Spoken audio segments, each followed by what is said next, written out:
qoraxoniylar kelgandan keyin, turklar kelgandan keyin Turonga aylanib qoldi, turklarga aylanib qoldi. Ya'ni Turon degan so'z turk so'zi bilan sinonim, turklarning o'lkasi, turklarning vatani degan ma'noni berib qoldi. Bu 10-asrda yuz berdi. Firdavsiyning nimasiga xizmati evaziga deyishardi Shohnomani yozib. Aslida biz aytayotgan tanga Firdavsiydan 500 yil oldin bostirilgan va unda Turon va Xoqon bor. Assalomu alaykum.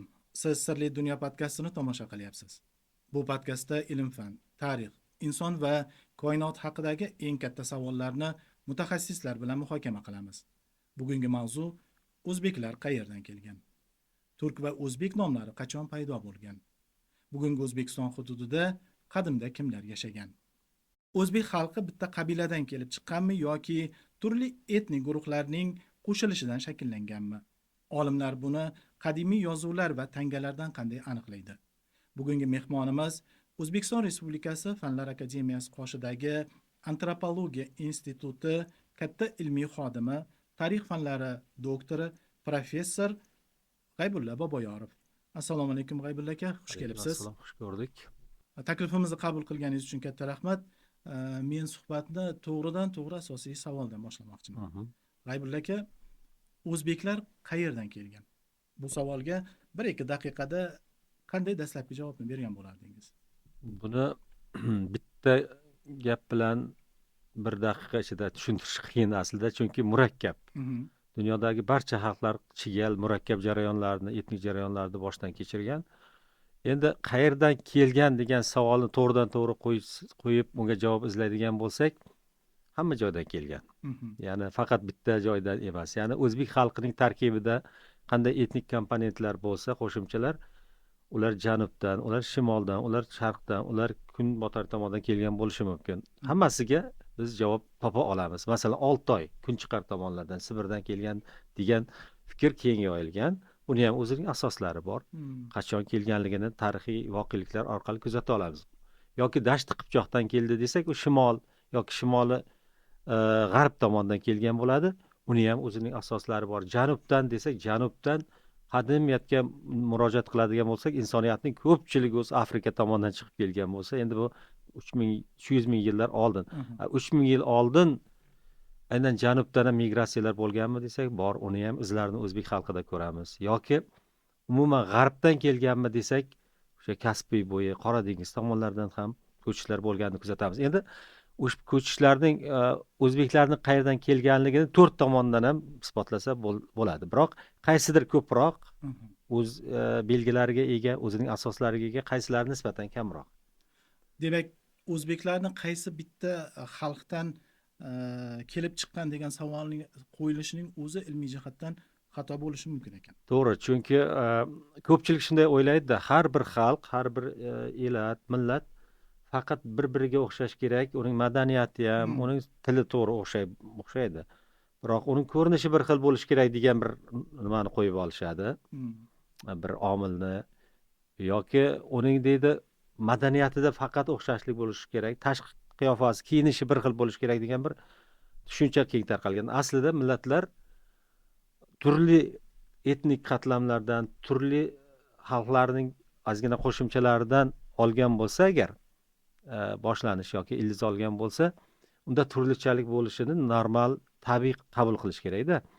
Masalan, 2000 yillik tariximizni olib qarab, Ko'shonlardan to O'zbekiston Respublikasi tashkil etilgungacha bo'lgan 2000 yillik tariximizning har 100 yiliga bir nazar tashlaydigan bo'lsak, uning ichida bir-biridan farqli umuman madaniyatlarga, farqli tashqi qiyofalarga ham duch kelamiz. Masalan, o'sha 2000 yil oldin Ko'shon xalqini tashkil etgan xalqlar, qabila, elatlarning ko'rinishi bugun bizda qanday saqlangan yoki ularning izlari qolganmi deymiz, yoki turk xoqonligi yoki eftaliylar deymiz, yoki arablar kirib kelgandan keyin bizning qiyofamizga ularning ta'siri bo'ldimi, ularning madaniyatimizga ta'siri bo'ldimi? Bo'ldi. O'shani ham bizning o'zbek xalqida tarkibida borligini inobatga olishimiz kerak. Yoki mo'g'ullar, chingiziylar keldi, ulardan iz qolmadimi? Qoldi. Bular etnik nomlarda, urug' nomlarida, so'zlarda, tashqi qiyofada ham o'zini ko'rsatishini topdi. Endi ularni biz uchun begona deya olmaymiz. Ularni ham borligini qabul qilishimiz kerak bo'ladi. Ya'ni Bu yerda qadimda So'g'd, Baxtri kabi xalqlar yashadi. Ular sharqiy Ironiy tillarda so'zlashdi deymiz. Ular Ironiylarga xos ko'rinish bo'lgan bo'lsa, bizni ichimizda uchrashishini u ham qabul qilishimiz kerak. Ular birlamchi, boshqalar ikkilamchimi degan savollarga javob izlashimiz kerak bo'ladi. Ko'pchilik turkiylikni umuman bizning negizimizda birlamchi qatlam yoki yadromiz o'sha o'zbeklarning yadrosi o'zagi turkiylikka borib taqaladi, turklarga, qadimgi turklar. Shuning uchun biz o'sha tilda so'zlashamiz. Shuning uchun bizning urug'larimiz, bizning nomimiz, bizning milliy tariximizda turkiylik kuchlilik qiladi deymiz. Ayrim izlanuvchilar esa unaqa emas. O'zbekiston hududida qadimdan boshqa elatlar ham yashagan, boshqa tillarda so'zlashuvchilar, ular birlamchi bo'lishi kerak degan yondashuvlarni ham aytib kelishadi, yozishadi. Shuning uchun O'zbekiston, umuman o'zbek xalqi tarixini yoritayotganda turli tortishuvlar yuzaga kelib chiqadi. Turli yondashuvlarga duch kelamiz. Ya'niki qadimgi So'g'dlar, qadimgi Baxtriyaliklar, qadimgi Xorazmliklar bizning ilk ota-bobolarimiz, turklar Kunchiqar tomondan, Oltoy tomondan keyinchalik kelib qo'shilgan degan qarovchilar ham bor. Bu ayniqsa Sovet davrida, birinchi ma'muriyat davrida nisbatan ko'proq aytildi. Lekin hozir savol-javoblarimiz asosida qaysi biri haq, qaysi biri nisbatan bir yoqlama yondashgan, buni ham ko'rib chiqamiz. Tushunarli. Demak, suhbat davomida bitta ajdodni emas, xalqning qanday shakllanganini izlaymiz. Albatta. Endi o'zbek tili turkiy tillar guruhiga kiruvchi til hisoblanadi. Shu o'rinda dastlab savolim shunday ediki, turk so'zining o'zining kelib chiqishi. Bu turk masala ham atamasining kelib chiqishi. Ha, ya'ni turk atamasini qarang, o'sha bundan 100 yil oldin shunday Yevropa fani, umuman Rossiya, rus fani bizni tariximizni o'rgana boshlagan paytda turk degan so'z qachon paydo bo'ldi degan masalani nisbatan bir yoqlama yoritdi. Ya'niki Turk xoqonligi 552-yilda o'z davlatini qurdi, Ashina sulolasi. Shundan boshlab turk degan nom butun turk tilida, turkiy tilda bir-biriga yaqin tilda so'zlashuvchi o'nlab urug'lar, elatlar uchun umumiy nomga aylana bordi. Undan oldin unaqa nom yo'q edi degan qarashni keng yoydi. Endi 552-yilda bir sulola o'rtaga chiqishi o'sha nomni aynan o'sha yilda paydo bo'ldi degan ma'noni bermaydi. Nom ancha qadimiy bo'ladi. O'sha nomga ega xalqlar bitta nom ostida birlashmoqchi bo'lsa yoki bitta bir-biriga yaqin tilda so'zlashuvchilar birikmoqchi bo'lsa bir yilda belgilanmaydi-da buni, 1-2 yil ichida buni. Ya'niki shunday qarashlar bor. Tur degan so'z uchraydi miloddan oldingi 1-ming yillikda. Bu Avestoda yoki Xitoy ilnomalarida deb, ya'ni xitoyliklar bizni nomlarni, ismlarni, atamalarni bizday so'ylay olmaydi, ayta olmaydi. Shuning uchun o'zining tiliga moslashtirganda, shuning uchun aslida bu degan tik bo'lgan, aslida turk degan so'zni yoki tur degan so'zni xitoyliklar shunaqa talaffuz qilgan. Ularning aytishi bo'yicha Xitoy ilnomalarida yozilishicha Xitoyning shimoli g'arbida, kunbotarida Oltoygacha, Volgaga bo'yigacha cho'zilgan yerlarda, Sirdaryo atroflarida yashaydigan xalqlar Didi nomi bilan birlashgan. Avesto buni turlar deb aytadi. Ya'ni Ironliklar bilan kurashuvchi turonliklar deydi. Ularning tiliga doir so'zlar juda kam, ham Xitoy ilnomalarida ham Avestoda, ya'ni qadimgi fors manbalarida kam uchraydi. Shuning uchun tur yoki o'sha turklarga boshlang'ich bergan xalqning dastlabki so'zlari, dastlabki tili, ilk so'zlashuvi qanday bo'lgan haligacha aniqlamagan. Biroq biz turk xoqonligi davridagi o'sha O'rxun Inasoy bitik toshlariga qarab, bu 7-8 asrlar, ulardagi so'zlarga, ulardagi jumlalarga qarab, bu bizning tilimiz ekanligi, butun bugungi 32 ta turk el bo'lsa, xalq bo'lsa, shularning tili shu 6-asr, 7-asrdan boshlab yozma manbalarga tushirila boshlaganini aniqlashimiz mumkin. Demak, bitta qiziq savol tug'iladi-da, o'sha rus bo'lsa, yevropalik, keyin bizning tarixchilar ham ularga ergashgan turk nomini ochiqlayotgan paytda bu umumiy yalpi nom bo'lib ketishi 1,5 ming yillik bir tarixga ega. Ya'ni turklar o'sha Uyg'ur, Qirg'iz, O'g'uz deb ataladigan bir nechta qarindosh elatlarni bo'ysundirgandan keyin ularga turksan, senlar turksan degan, turk tilida so'zlashasan va noming ham turk degan Hmm. fikrni miyasiga singdira boshladi degan qarashlar bor. Endi e, va arablar ham kelgandan keyin deydi, o'sha 7-8 asrda arablar o'sha Kavkazda bo'lsin, bugungi Dog'iston tomonlarida bo'lsin, Amudaryo, Sirdaryo oralig'i, Xurosonda bo'lsin, Ironning shimoli sharqida, Afg'oniston yerlarida bo'lsin, Hindistonga borganda hamma joyda ularga qarshi savaşchi, jangchi bir elatga duch keladi va ularni turk deb ataydi. Hmm. Va ularni aytadi, bular Qora dengizdan to Sibirgacha, to Chingacha deydi. Barcha ellar yuzlab urug' nomlarga ega bo'lsa ham hammasi turkdir deb arablar yozadi. Mhm. Va shundan keyin ularning ta'sirida o'zini oldin turk demaganlar ham keyinchalik turk deb ketdi. Turk so'zining ostida birlashdi deydi. Biroq bu qay darajada to'g'ri, buni ham hali izlanish, aniqlanish kerak bo'ladi. Chunki hozirgi zamondan farqli o'laroq qabilalar, urug'lar masalan Kavkazda bo'lsin, Volga bo'yida bo'lsin, Orol bo'yida bo'lsin, Farg'ona vodiysida bo'lsin, orasida 1000-2000 chaqirim uzoqlik borda. Ular bir-biridan eshitib, ha bo'ldi, biz bugundan boshlab turkmiz deb keta oldimi? Mhm. Yoki shunga o'xshash bir targ'ibot, tashviqotni yetkazib beradigan insonlarning, xalqlarning, urug'larning qulog'iga qo'yadigan bir qandaydir vosita bo'ldimi? Ya'ni hozirgi kunda bilamiz, ijtimoiy tarmoqlar bor, Hmm. radio, televideniya bor, gazeta, jurnal bor. Kimga qanday nomni o'rgatmoqchi, miyasiga quymoqchi bo'lsa, o'shalarni ishga solardida. O'shalardan Keyingi foydalanadi. foydalanadi. U davrda bundan 1,5 ming yil oldin qanday vositadan foydalanib, Xitoy yonidagi ham bir tomondan Qora dengiz bo'yidagi yoki gruzinlar yonida yashaydigan turk tilida so'zlashuvchilar ham birdan o'zini turk deb atab ketdi-da. Hmm.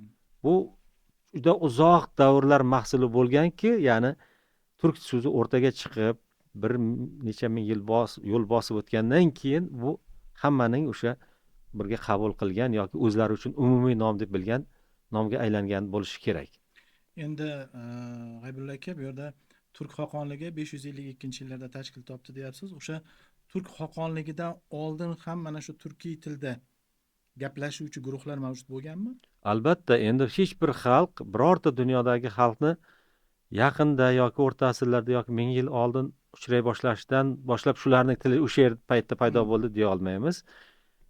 10 ming yillar yashab, umuman yozuv qoldirmay, birovlar haqida bilan qo'shnichilik qilmagan xalqlarni yaqinda kashf qilib, ha, bular 19-20 asrda yoki endi xalq bo'ldi, endi paydo bo'ldi buning tili deb ayta olmaymiz. Ularni bobolari, xuddi shunday turkiylarni ham ota bobolari bundan 10 ming yil oldin o'zining ona tili, hozirgi turkiy tillarga boshlang'ich bergan tiliga yaqin bir tilda so'zlashgan. Buni Oltoy tili deymiz, Oltoy bobo tili deymiz. Uning ichiga turklar, mo'g'ullar, tungus manjurlar, koreyslar, yaponlar kiritiladi. Hali to'liq isbotlanmagan bir gipoteza bu, faraz.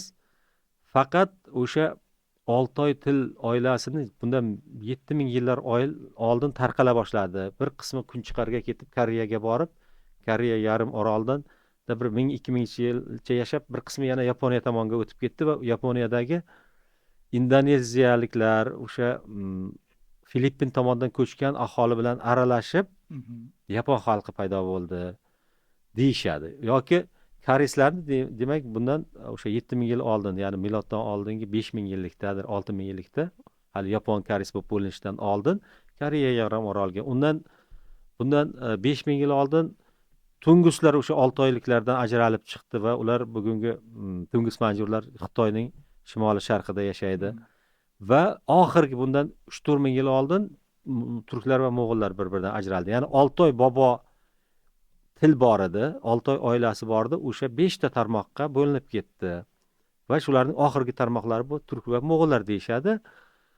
Shundan kelib chiqadigan bo'lsak, o'sha turk tiliga xos so'zlarni, umuman mo'g'ul tiliga xos yoki Oltoy, umuman olganda Oltoy tiliga xos so'zlarni biz shu 3-4 ming yildan beri yozma manbalarda, Xitoy yilnomalarida uchrab kelayotganini bilamiz va u so'zlar hozirgi kunda o'zbek tilida ham bor, boshqa turkiy tillarda ham saqlanib qolgan. Bugungi turkiy xalqlar tushunchasi bilan o'sha qadimgi turk tilini aynan tenglashtira olamizmi? Aynan bitta xalq yoki bitta til deb qarash mumkinmi hozirgi kunda? Hech bir til qotib qolib, bundan 3000 4000 yil oldin qanday bo'lsa, hozirgacha shunday yetib kelmaydi. Mhm. Hatto shu kunlarda ham tilimizda o'zgarishlar bo'layotganini kuzatamiz. Bu boshqa tillardan qo'shimcha so'zlar kirib kelishini, masalan, texnologik yutuqlar bilan birga kirib kelaveradi. Hatto yiliga minglab so'zlar kirib keladi-da. Mhm. Buni hatto O'zbekistonda mana shu atamashunoslik qo'mitasi, hatto o'sha ingliz tilidan, Yevropa tillaridan, boshqa tillardan kirib kelayotgan so'zlarning o'zbekcha muqobilini topaylik deb olimlarga, mutaxassislarga murojaat qilayotgani, hatto xalqimizga havola qilayotganini ham ko'rib turibmiz. Bu o'z-o'zidan bo'lmaydi, chunki boshqa tillardan so'zlar kirib kelgan sari, ya'ni bir yilda 1000 ta bo'lsa, 10 yilda 10 mingta so'z kirib keldi degani, bu tilingizni 10% ga o'zgartirib yuborgani bo'ladi. Bu bir tomondan foydali bo'lishi mumkin, boshqa tomondan o'sha borgan sari uzoq qadimgi tildan uzoqlashishni ko'rsatadi-da. Mhm. Endi xalqlar bor, boshqa so'zlarni, ayniqsa shular ichida o'zbeklar, umuman Turkiya xalqlarida shunday an'ana borki, boshqa tillardan so'zlarni oson qabul qiladi. Xitoyliklar umuman buning teskarisi. Bundan 3000 yil oldin ham birorta qo'shni birorta tildan so'z kirib kelayotsa, birorta yangilik, birorta buyum kirib, albatta o'shani tarjima qilgan. Hatto mevalarning nomigacha, Mhm. kiyim-kechaklarning nomigacha. Biz uning teskarisimiz. Biroq shunday bo'lsa ham, turkiylarning tili haqida shunday so'z yuradi, konservativ til deyiladi. Ya'niki nisbatan o'zining ildizlarini, o'zinikini saqlashga urinadigan til deyiladi. Mhm. Ayrim xalqlar juda ham bunga ochiq bo'lib, hatto o'zining tilini qo'yib, boshqa tillardagi 50% ga yaqin so'zlarni qabul qila oladi. Masalan, oddiy olib qaraydigan bo'lsak, masalan, arablar bilan qo'ni-qo'shni bo'lgan, forslar ular bilan qo'shni yashaydiganlar arabcha juda ko'p so'z olib yuborgan. Ya'ni bu o'sha islom madaniyatining tarqalishi bilan. Turkiylar masalan, iloji boricha olmaslikka intilgan holatlari bo'ladi. Masalan, Qur'oni Karimning ilk tarjimalari bor 9-11 asrlarga oid. Ularda har bir diniy tushunchani turk tiliga tarjima qilgan holda berishga intilishgan. Mhm. Faqat turkiylarning ham boshqalar bilan qo'shni yashashi bilan bog'liqmi yoki o'zining bag'ri kengligi, tolerantligi bilan bog'liqmi? Boshqa so'zlar ham kirib kelishi bilan birga o'zining so'zlarini ham asrab qolishga intilgan. Masalan, ko'pchilik o'ylaydi, mana ayniqsa qardoshlarimiz, qo'shnilarimiz, qozoq, qirg'izlar, boshqalar ham o'zbek tili da shunday forscha yoki arabcha so'zlar ko'pki, biz ba'zan tushunmay qolamiz deydi. Bunga o'xshash holat Ozarbayjon turklarida ham bor. Turkiyada ham shunaqa bo'lgan, faqat turklar Otaturk davrida bundan 100 yilcha oldin tilini tozalab, umuman forscha, arab so'zlarining ko'pini chiqarib yuborib, turkchasini kuchaytirib, aktivlashtirib, faollashtirib, o'zining tilini anchagina tozalab olgan. Xuddi shunga o'xshab Eronda ham fors tilini turk tilidan tozalashga, turkcha so'zlardan tozalashga urinib, bir 5000 ta so'zni chiqarib tashlashgan. Biroq arabcha so'zlarni chiqara olmagan ular. Bu din bilan bog'liq. Din bilan bog'liq, umuman ma'naviy, madaniy hayot bilan bog'liq.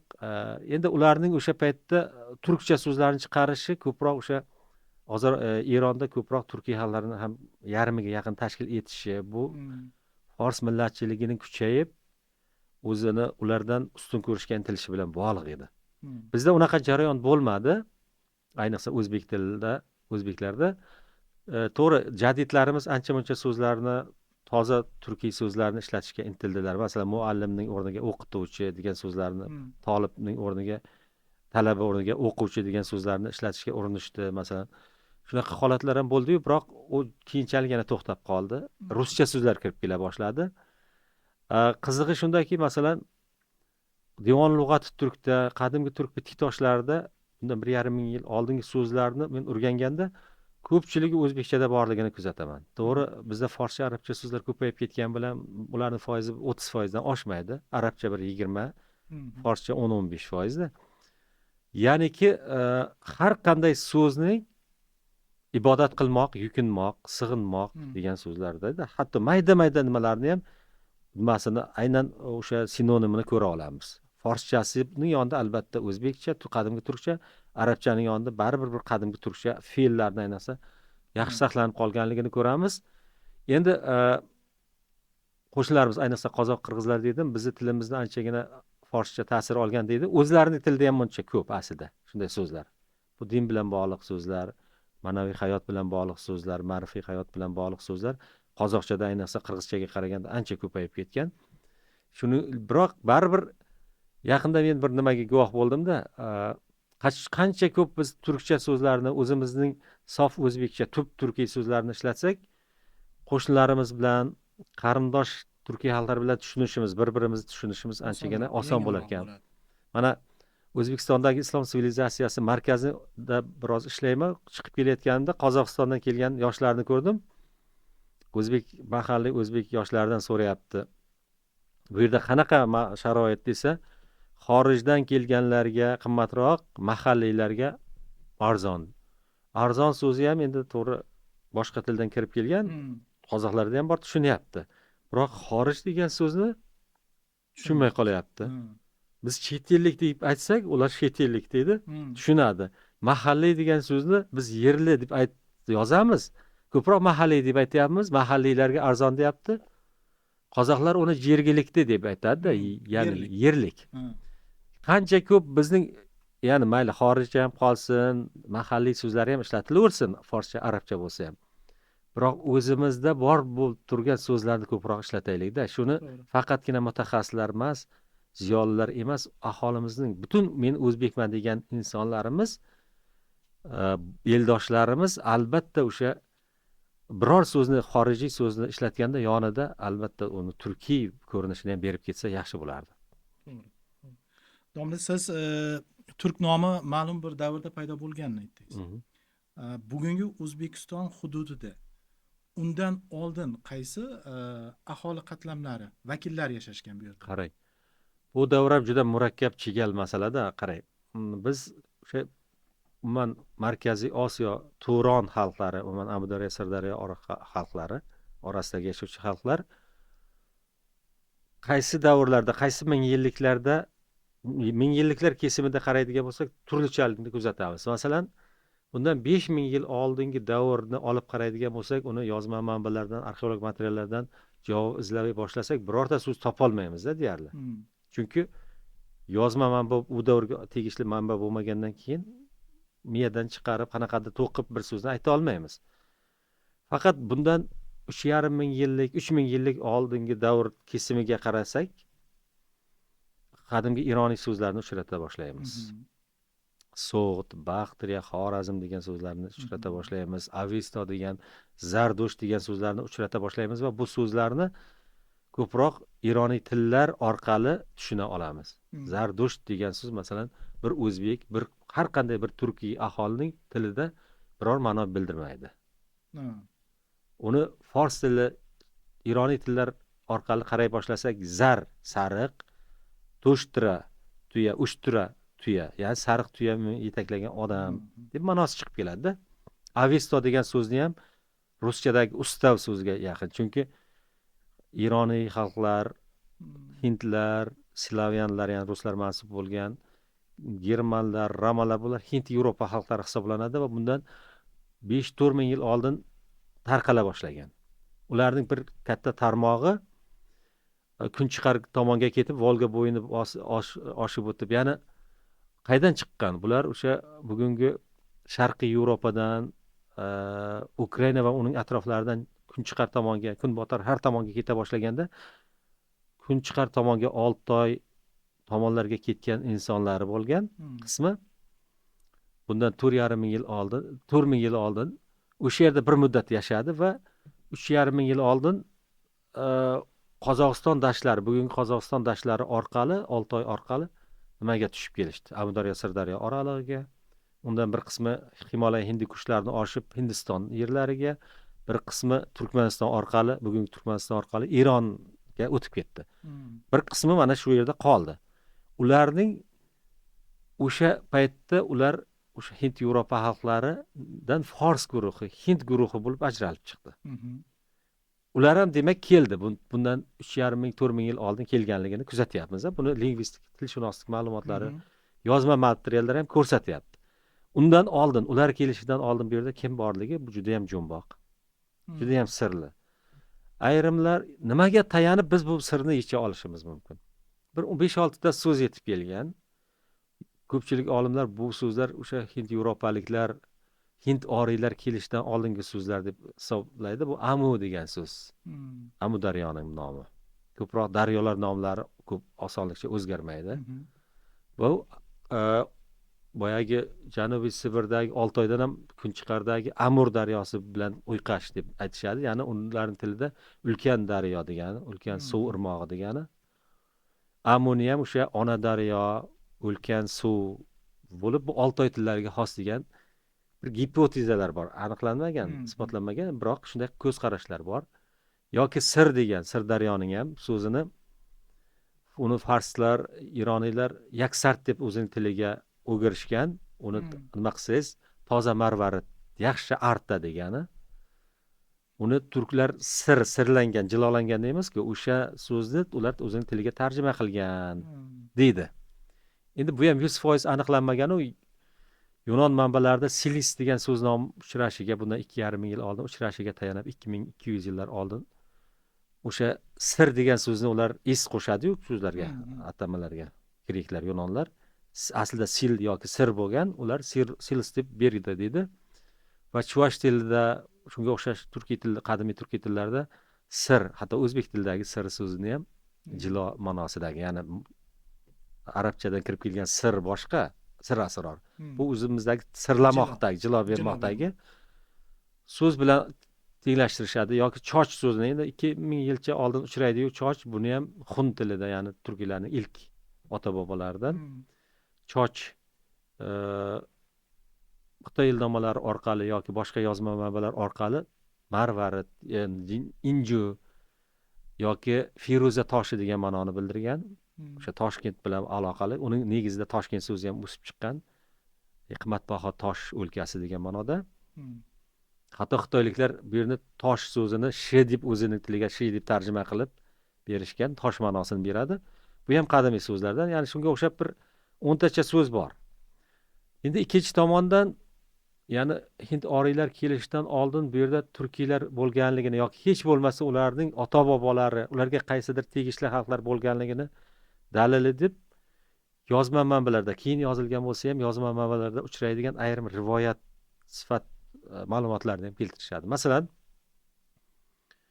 arablar kelgan paytda aytadi, bu yerda kelib, ya'ni arablar kelishi bu 7-asr, undan ham oldin bir 2000 yillar oldin, ya'ni Hind oriylar kelishidan oldin o'sha mashriq, mag'ribdan, ya'ni bugungi arab o'lkalaridan, ular hali Somiy xalqlar deb yurtlarida, o'sha arab va yahudiylarning bobolari nimaga ko'chgan? Hatto o'sha Amudaryoning nimasida, bugungi Amudaryo Sirdaryo oraliq yerlarini egallagan, Turonni egallagan. O'sha egallagandan keyin turklar, ularning yozishi bo'yicha turklar Kunchiqar tomonga ketib qolgan. Ularning zarbasidan, ularning to'lqinidan deydi. Boshqa tomondan Beruniy ham masalan Xorazmliklar tili, u yerda Xorazmliklarning joylashuvi haqida yozib, ularning o'sha Ironiy farsiy tilga yaqin tilda ekanligini yozishi bilan birga, bugungi Xorazmliklar emas, o'sha Beruniy davridagi Xorazm aholisining bir bo'lagini tashkil qilgan sharqiy Ironiy tilda so'zlashuvchi aholini bo'yicha, ularning tarixi bo'yicha bilgi ma'lumot berayotganda aytadiki, Xorazmliklar har bir xalq o'zining kelib paydo bo'lishini, shakllanishini, biror joyga borib joylashib qolishini, o'rnashib qolishini ga qarab tarix yoza boshlaydi. Bir qanaqadir tarix yaratadi. Ularning aytishi bo'yicha Xorazmga, umuman bu mintaqaga Iskandar Zulqarnayn kelishidan, bu deydi, ya'ni undan Iskandar kelishidan 980 yil oldin, ya'ni 1000 yil deb olaylik. 1000 yil oldin Xorazmliklar Erondan bir guruh kelib, bu yerni egalladi, Orol bo'yidagi joylarni aytadi va bu yerdagi turklar ustidan, turk podshohlari ustidan hukmronlik qila boshladi deydi. Shunga qaraydigan bo'lsak, ya'ni agar Aleksandr Makedonskiy bu Iskandar Zulqarnayn deb u miloddan oldingi 4-asrda 330-yillarda kelganini inobatga oladigan bo'lsak, unda o'sha 4-asr bilan 1000 yilni qo'shadigan bo'lsak, miloddan oldingi 14-asr, 15-asrlarda bu yerga yangi bir migratsiya bo'lganligi, o'sha Ironiylar bilan bog'liq migratsiya bo'lganligi, ular keyinchalik Xorazm degan nomni olganligi, biroq ular kelgan paytda bu joy, quyi Amudaryo Orol bo'yi bo'sh bo'lmaganligi, bu yerda ehtimol turkiy xalqlar yashab, ularni o'ziga bo'ysundirganligini Xorazm deb atala boshlagan xalq bo'ysundirganligini, ular aralashib ketganligini kuzata olamiz. Bu Beruniy bergan bir qanaqadir yechim yoki qanaqadir bir kalavaning uchi deyishimiz mumkin. Endi kelajakdagi kelgusidagi tilshunoslik izlanishlari chuqurlashtirilganda bu masalalar aniqlanishi mumkin. Shunga o'xshash ayrim ma'lumotlarga asoslanib, ya'ni lingvistik ma'lumotlar deyiladi yoki yarim afsonaviy ma'lumotlar, tarixiy ma'lumotlar deyiladi. Shularga qarab biz Beruniy xalqi turk edimi, keyin uning o'rniga boshqalar kelib, ular ko'payib ketib, ularning yurtiga aylanib qoldimi?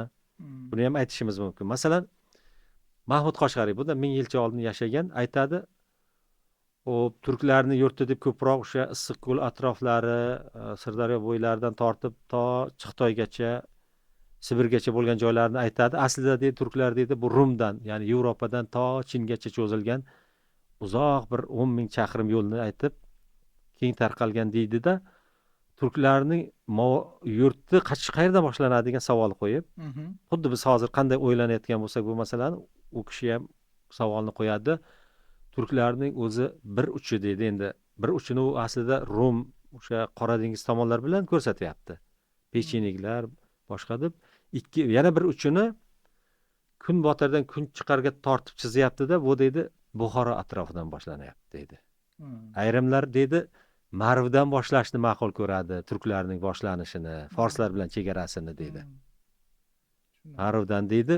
Chunki deydi, masalan, Boykent degan so'zni keltiradi. Boykent, o asarda nuqta almashganidan yangi kent bo'lib qolgan, o'zi Boykent, Buxoro yonidagi Boykentdan Kunchiqarga qarab Samarqand, Samarkand, Semiskent, buni turklar Semiskent deb ataydi, Bo'liq shahar degani. Keyin deydi Toshkent, Toshli shahar, Tunkent deydi, O'zkent deb Farg'ona vodiysiga Toshkentdan o'tib sanab, ularning barchasi turkcha so'zlar edi. Keyinchalik bu yerda forslar ko'paygandan keyin biroz vaziyat o'zgardi degan bir ma'lumot berib ketadi. Ya'ni forslar mamlakatiga o'xshab qoldi, chunki shaharlarda turli forscha, turkcha, arabcha so'zlashuvchi aholi bo'lib qoldi. Fors tili ko'proq so'zlashuv Buxoroda, Samarqandda keng tarqalgan so'z bo'lib qoldi, til bo'lib qoldi. Shuni ko'zda tutgani uchun ham Mahmud Qoshg'ariy o'zining Divon lug'ati turk asarida buni rosa o'ylanib, izlanib shunday yozyapti. Uning tayangan nuqtalari Boykentning turkcha deb qaralishi, Poykent bugun. Samarqandning turkcha deb qarashi. Qizig'i shundaki, ko'pchilik bu umuman O'zbekiston tarixi, turkiy xalqlar tarixi bilan, tili bilan shug'ullanuvchilar bu ma'lumotga ko'p e'tibor bermaydi. Ayniqsa Sovet davrida deyarli bu o'rganilmagan bu masala. Aslida o'rganib, nega Mahmud Qoshg'ariy shunday dedi, Mahmud Qoshg'ariydan boshqalar ham shunday yozganmi degan savollarga javob izlashimiz kerak bo'ladi. Beruniyda bir asarni bir 70-80 yil oldin yozgan Beruniy, Abu Rayhon Beruniy nima deydi bilasizmi? Xuddi Mahmud Qoshg'ariy aytgan gaplarni ayri kitoblarda yozib o'tadi. Mahmud Qoshg'ariy bitta kitobda keltirgan bo'lsa bu ma'lumotni bitta joyda. U kishi yana ham ko'p kitoblar yozgan, yana ham keng joylarni kezgan inson, Hindistonlarni bilasiz. Butun turk, fors aralash yashaydigan joylarni, arablarni ham yaxshi bilgan inson Beruniy. Va o'ziga juda ham ishonib, juda ham ma'lumotlarning to'g'riligini har doim urg'u bergan inson va birorta olimga baho bermoqchi bo'lsa, u bilimli ekan, hatto men bilan tortishdi-ya deb yozib o'tib ketgan joylari bor-da. Shu kishi aytadiki, birorta joyning aholisining tili o'zgarganligini qanday tekshirasan? Ya'ni u yerdagi joy nomlariga qarab, u yerda qadimda kimlar bo'lganligini aniqlash mumkin deydi-da. Ko'rmayapsizmi deydi. Turklar Toshkent so'zi turkcha deydi. Arablar kelgach bu yer shoshibga aylandi. Toshli qishloq degan ma'noni yozib ketyapti. Beruniy Mahmud Qoshg'ariydan oldin va Samarqand deyapti. Bu barakali Bo'liq shahar, turkcha so'z deyapti. Turkchasi Bo'liq shahar degani deb semiz, ya'ni semirmoq, yer yetilmoq ma'noda, ya'ni hozirgi ma'nodan ham kengroq ma'nosi bo'lganda barakali degan ma'noni bildirgan Semirkent degan so'zni keltiryapti-da. Bu turkcha deyapti. Beruniy. Demak, Beruniydan keyin xitoyliklar ham kelib, shunga ancha asrlar o'tib xitoyliklar kelganda ham, hatto Klaviyeho kelganda ham bu turkcha so'z dedi. Hatto Boburning o'zi Samarqand buni turk va mo'g'ul ulusi deydi, Semiskent deb ataydilar deydi. Bu shunaqa ma'lumotlarni 5ta asarda uchraydimi, 1000 yil ichida yozilgan asarlarda uchraydimi, ularni yig'ib, solishtirib, nega shunday atalganligini tahlil qilib, ochiqlamasini bergandagina biz kim qaysi asrlar kesimida, qaysi 1000 yilliklar kesimida bu yerning egalari bo'ldi, Hmm. kim keyinroq keldi, buni aniqlaymiz, uning tubiga yetishimiz mumkin. Ha. Endi mana bu turk xoqonligi tashkil topishdan oldin demak bu hududda hozirgi O'zbekiston hududida So'g'diylar, Xorazmiylar, Baxtriyaliklar, bundan tashqari yana biz tarixdan o'qiganmiz saklar va massagetlar yashashgan. Ular til, turmush tarzi yoki bo'lmasa hudud jihatidan qanday farqlangan bir-biridan? Qarang, endi bularni ham o'sha yozma manbalarda ma'lumot, bilgilar keltirilishi bilan bog'liqda. Massagetlar haqida greklar ko'proq yozgan, yunonlar, lotinlar yozgan. Ularning o'rni yoki saklar, skiflar haqida ham ular ko'proq yozgan. Yoki keyinchalik buni Xitoy elnomalari yoki Xitoy Hind manbalarida ham ko'ramiz. Afsuski o'zimizni tilimizda yozilgan ular haqidagi ma'lumotlar ancha keyingi davrlarga to'g'ri keladi va nisbatan qisqa ma'lumotlar. Ularni bir tilda so'zlashganmi, bir-biriga yaqin tillarda so'zlashganmi yoki umuman bir-biriga begona yot tillarda so'zlashganmi masalasi ancha qiyin aniqlanishi. Ayniqsa bu massaget, massaget, sakskiflar bo'yicha. Endi so'g'itlar o'zlari tilida yozgan ko'plab tangalar, muhrlar, toshlarga yozilgan bitiklar, hujjatlar, qog'oz va terilarga yozilgan hujjatlar yetib kelganligi uchun so'g'itlarning aynan tili qanday bo'lganligini biz bemalol aniq ayta olamiz. Bu sharqiy ironiy til. Ulardan qolgan toponimlar, yer otlari bor. Mana ayniqsa janubiy viloyatlarimizda, Qashqadaryoda, Samarqand tomonlarida so'zlarni uchratib qolamiz. G'ubdin degan so'zni yoki kamandi, lagandi, shamoton, namaton degan, navkat degan nomlarga qarab bu so'zcha ekanligini bilamiz va u ironiy tillar negizida ochiqlanadi. Bu shunday bo'lsa ham afsuski ayrim olimlarimiz, ayrim izlanuvchilarimiz so'g'it tili bu bo'lmagan, so'g'it degan bir etnik nom emas, bu bir geografik nom. Unda turli tillarda so'zlashuvchilar bo'lgan, turkcha va forscha joy nomi shunday bo'lgan deb aytyapti. Degan so'zlarni yozyapti, fikr, ko'z qarashlarni isbotsiz bo'lsa ham aytyapti-da. Bugungi kun siyosatidan, chunki bu yerda biz oldindan bordik, ular yo'q edi deganday bir fikrni, ko'z qarashni barchaga yoyish uchun qilyapti.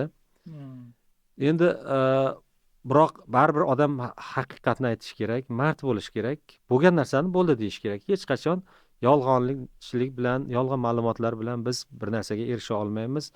Nari borsa uning umri bir 10-15 yil bo'ladi. Hatto bir yilda ham ular aytayotgan gaplar tushirtilishi, eskirishi, umuman rad qilinishi mumkin. Shuni yozma manbalar gapirsin. Biz nimaga bu yerda turib olib, men shunday xohlayman, shunday bo'lishi kerak deyishimiz kerak-da. Qarang, to'g'ri, o'sha so'g'itda turkiylar ham yashagan. Buni biz manbalarga qarab ayta olamiz. Arab manbalarida, masalan, arablar kelganda Samarqand atroflarida ham turklar bilan ko'proq jang qildi. Buxoroda ham turklar bilan duch keldi, savashdi. Xorazmda ham shunaqa. Ya'ni qanaqadir o'troq yerlarimizda, shaharlarda so'g'itlar ko'proq, nisbatan chorvachilik yoki yaylovli yerlarimizda, vohalarimizda, dog' etaliklarda turklar ko'proq bo'lgan. Buni har doim, ya'ni yozma manbalar shunday ma'lumot bergani uchun ularga tayanganimiz ma'qul-da. Endi Xorazm tilini boya aytdik, o'sha Xorazmcha ham, o'sha sharqiy qachon kirib kelganligini ham bilamiz. So'g'it tili ham o'sha davrda yuzaga chiqa boshladi.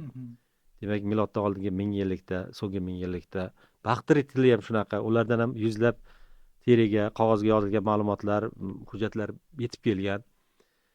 Endi bularning paydo bo'lib ko'payib qolish davrini ham bilamiz.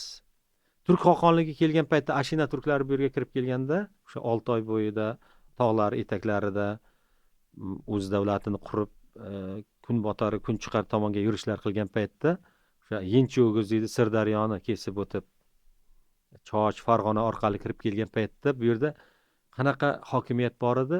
Ko'pchilik o'ylaydi, so'g'itlarning hokimiyati, sharqiy ironiy, baxtriylar, Xorazm. Unaqa emas. Ularning o'zining mayda voha davlatchalari bor edi, hukmdorliklari.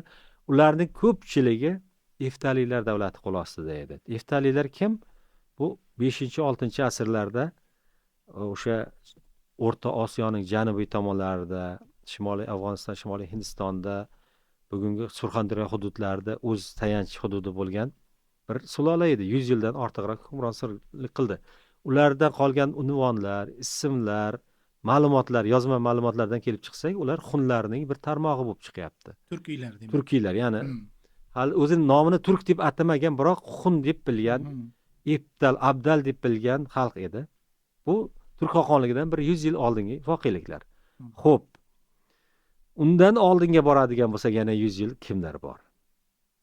Yana So'g'd joyida turibdi, Xorazm joyida, Baxtiriya joyida. Biroq yana ularning barchasini ustidan hukmronlik qilayotganlar xunlar, xiyonatlar. Ularni ham forslarning o'zi ham, xitoyliklar ham, vizantiyaliklar ham, hatto hindlar ham xun deb yozadi-da. Ayniqsa nimalar grek hind manbalarida Eftal degan so'z uchramaydi. Xun deydi ularni. Hidari, Xiyani, Eftali kabi davlat bo'ldi. Shu 4-6 asrlarda ular xunlarning tarmog'i bo'lyapti. Xunlar qayerda edi? Xunlar miloddan oldingi milodiy 3-asrlarda bir 500-600 yillik hukmronlik qilgan, ko'proq Janubiy Sibir, Mo'g'uliston, Oltoy tomonlarida bo'lgan, biroq Farg'ona-yu Choch qo'l ostida bo'lgan, bo'yin ekkan bir davlat edi. Ular tarqaganda ham o'zlarining qardoshlari Sianvi, Suvar, Sarbi deb aytiladigan Saver degan turklar bo'lardi. O'shalarning tazyiqiga, bosimiga uchrab, bular Kunbotarga ko'chib ketadi. Attila xunlarini bilasiz, Yevropada o'zining sulolasiga asos soldi, yirik bir imperiya qurdi. Bir qismi janub tomonga ko'chdi, ya'ni Kunbotar janub tomonga. Bu Sharqiy Turkiston orqali Pomir, Badaxshon, Amudaryo, Sirdaryo oralig'i Shimoliy Hindistonga kirib keldi. Xunlarning boshqa bir tarmog'i, ya'ni bitta oila bo'lishi mumkin, bitta xonadon, biroq aka-ukalarning bir qismi u yoqqa, bir qismi bu yoqqa boshchilik o'zining elini olib, urug'ini olib keldi. Bu demak, undan nariyoqqa borsak, milodning boshlarida Kushonlar yoki milodiy xunlar kelgungacha bo'lgan 3-asrgacha bo'lgan davr Kushonlarni ko'ramiz. Ularda ham bir nechta elementlarni ko'ramiz. Qadimgi tohirlar deydi, bu sharqiy Ironiylar bilan qarindosh, biroq o'zi ayri bir guruh tohirlar. Hind Yevropa xalqlaridan ajralib chiqqan. Bular Boltiq bo'yi xalqlariga, bular keltlarga yaqin ham deyiladi, ayrim so'zlariga qarab. Ular Sharqiy Turkistonda o'z hokimiyatini qurib, xun turkiy xalqlar bilan til oldi berdisi bo'lib, aralashib, Amudaryo bo'yiga, yuqori bo'yiga Amudaryoga kelganda bular ancha-muncha turkiy elementlarga ega bo'lgan. Balki ayrimlar olimlar yozadi, balkim boshqaruvchi toifasi va qo'shinlarning bir qismi proto-turklar, old turklar bo'lgan bir xalq kirib keldi. O'sha Kushonlar edi deyiladi. Ularda o'sha qadimgi Hind Yevropa izini ham ko'ramiz, Oltoy izlarini ham ko'ramiz. Bu ya'ni turklarning ota-bobolari va Ironiylarning hindlarga xos tomonlarini ham ko'ramiz. Ayniqsa Ironiylar tili bilan, chunki ular o'zlari imperiya, saltanat bo'lgandan keyin turli tillarda so'zlashuvchi ellarni, uluslarni o'ziga bo'ysundirdi. Demak, tariximizni o'rganadigan bo'lsak, yirik saltanatlar tomonidan boshqarilgan va ichki mustaqillikka ega bo'lgan So'g'd, Usturushona, Choch, Farg'ona, Xorazm, Buxoro, To'xoriston, Marv kabi o'nlab viloyatlar darajasidagi hokimiyatlar bo'ldi. Ular yirik saltanatlar qo'l ostida bo'ldi. Buning yorqin o'rnagi Turk xoqonligi. Turk xoqonligi davrida So'g'ddagi hukmdorlar yo u turklarga bo'ysunib hokimiyatini saqlab qoldi, yoki ular bilan uylanib, aralashib, kuyov bo'lib, aralash sulolalar paydo bo'ldi, yoki ba'zilarining o'rnini turkiy sulolalar egalladi. Masalan, o'sha Choshda Eftalilarmi, uning yoki boshqami aniq bilmaymiz. Choshdagi mahalliy sulola vakili 605-yilda Turk xoni tomonidan o'ldirilib, uning o'rnida Tegin unvonli shahzoda, qadimgi turkchada Tegin shahzodani bildiradi. Turk shahzoda ma'nosini, mana Kultegin yoki Alp Tegin, Sabuk Teginlarni bilamiz. O'sha Tegin 150 yil boshqaruvda bo'ldi teginlar sulolasi. Chosh teginlari deb tangalarida o'zini so'z tilida o'zini tangalarini zarb qildirdi. O'zlarini qiyofasini, eski turklarga xos qiyofasini saqlagan, tashqi ko'rinishini tangalarga tushirgan holda Farg'onada ham Ashina sulolasi turk xoqonligining bir tarmog'i o'z tangalarini aynan qadimgi turklarga xos ko'rinishda zarb qildi. So'z tilida, turk tilida, qadimgi turkchada ham bor bir tomonda brahmiy yozuvida ham so'zlar bor, xoqon so'zi bor. So'zchada Javg'u turk xoqon so'zi bor. Qizig'i shundaki, Chosh va Farg'onadagi Ashina tarmoqlari, demak bu 7-asr boshlarida o'zlarining hokimiyatini quryapti. Bir-biridan xabardor bo'lib, har doim bir-biridan maslahatlashib, kengashgan holda tangalar chiqarganmi deysizda. Men ko'p maqolalar yozyapman, chunki Farg'ona vodiysidan chiqqan, Toshkentdan chiqqan tangalarni solishtirsangiz, aynan bizning o'xshashlik, xuddi bitta usta tomonidan yasalgan, ozgina o'zgartirishlar bor deydi. Ayniqsa tashqi qiyofasiga qarasangiz, o'sha tanganing old tomonida, old yuzasidagi inson tasviri uzun sochli, dumaloq yuzli, soqolsiz, ingichka mo'ylovli, ko'zlari biroz qisiqroq yoki bodomsimon ko'rinishda. Aynan o'shaning birga bir o'xshaydigani Farg'ona vodiysidan Quvadan chiqyapti-da. Toshkentda Oqqo'rg'on, Qanqatepadan chiqsa, faqat boya aytganimdek, ularning yozuvlarida farqlar bor. Tamg'asi, sulolaviy belgisi ham bir xil. Umuman tirnoqcha o'zgarish yo'qda. Endi bu nimadan darak beradi? Xuddi turk xoqonligi, shu paytgacha turk xoqonligini ko'pchilik olimlarimiz, haligacha o'zbek tarixchilarning orasida nima yuradi? Aslida ruslar tomonidan yoyilgan, ya'ni rus tarixchilari tomonidan, Yevropa tarixchilari tomonidan turklar bu yerga turk xoqonligi keldi. Faqat mahalliy yerli sulolalarga teginmadi, ulardan ulpon olib turdi, boshqaruvga aralashmadi. O'zlari o'sha dashtda turib ulpon olib turish bilan cheklandi deydi. Unaqa emas. Tangalar qayerda zarb qilinyapti? Turk xoqonligi Choshda. 24 ta turda tanga chiqaryapti. Hammasi Toshkent vohasida zarb qilingan. Bir 3-4 ta tipda turda zarb qilyapti Farg'ona vodiysida. Samarqand atroflarida 5 ga yaqin variant tip tanga zarb qilyapti xoqon unvonlari bilan. Ularda ham aynan eski turklarga, qadimgi turklarga xos qiyofa, ularga xos tamg'a, ularga xos unvonlar. Demak, boyagi qarashlarni bu yo'qqa chiqaryapti. Yo'qqa chiqaryapti. Tanga qayerda zarb qilinsa, hukmron doiralar o'sha joyda joylashgan, joyda muntazam yashaydi degan. Hatto qarang, qo'shinlarni saqlab turgan garnizonlar, harbiy istehkomlarini.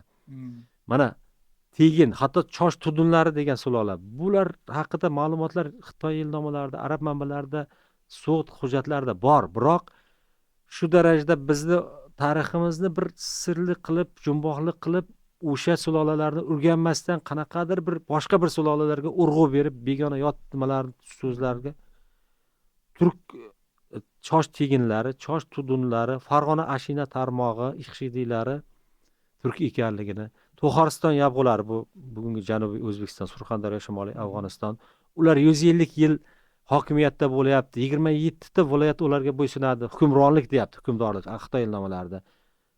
Hindiston, Afg'on yerlarini unga bo'ysunishini yozyapti-da. Olimlarimiz chiqib, u yerda bitta kichkinagina Chag'onayon degan bir sulola bo'lyapti. Chag'onayon bugungi Denov atroflari Surxondaryoda. O'shanga tom kitoblar yozilyapti yoki o'sha bo'yicha yuzlab satrga, sahifalarga ega kitoblar yozyapti-da.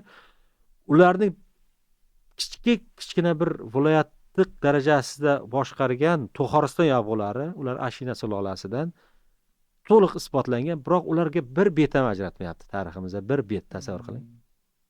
Bu nima bo'ladi? Tariximizni o'zimiz yozmaganligimiz, boshqalar tomonidan ataylab o'zgartirilishi yoki ko'z yumilishi, turklarni har doim kelganda qilib ko'rsatish, nisbatan oz qilib ko'rsatish, boshqa madaniyat ustun, ularning unchalik ta'sir bo'lmagan degan ko'z qarashini, o'sha Yevropa sentrizm degan, ya'ni Yevropa markazchilik, ya'ni agar Hind sulolasi bo'lib chiqsa, o'sha Hind Yevropa xalqlariga tegishli bo'lib chiqadi-da, uzoqdan bog'lanib ketadi. Shuni yana ham isbotlash uchun turkiy voqelikdan yuz o'girish, uni ko'z yumish, hatto uni aytmay o'tishga urinishlar bo'ldi-da. Mana keyingi 20-30 yildan beri biz shogirdlar bilan bu masalalarni anchagina eskirtib, uning noto'g'ri ekanligini ko'rsatib berishga intilyapmiz. kelajakda bu masalalar yana ham oydinlashsa kerak. Biroq juda ham achinasizda, hattoki Buxor Xudotlar sulolasini ham o'sha Ashina sulolasidan bo'lgan deydi. Buni nemis olimlari ham yoza boshladi. O'sha 7-chi o'sha To'g'ishoda uning onasi Xotun, uning otasi Tudun.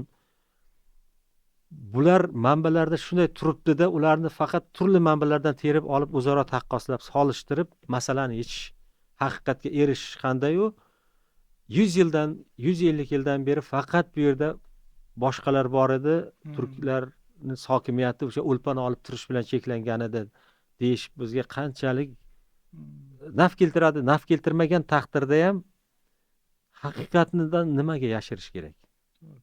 Endi men suhbatga tayyorgarlik jarayonida ma'lumot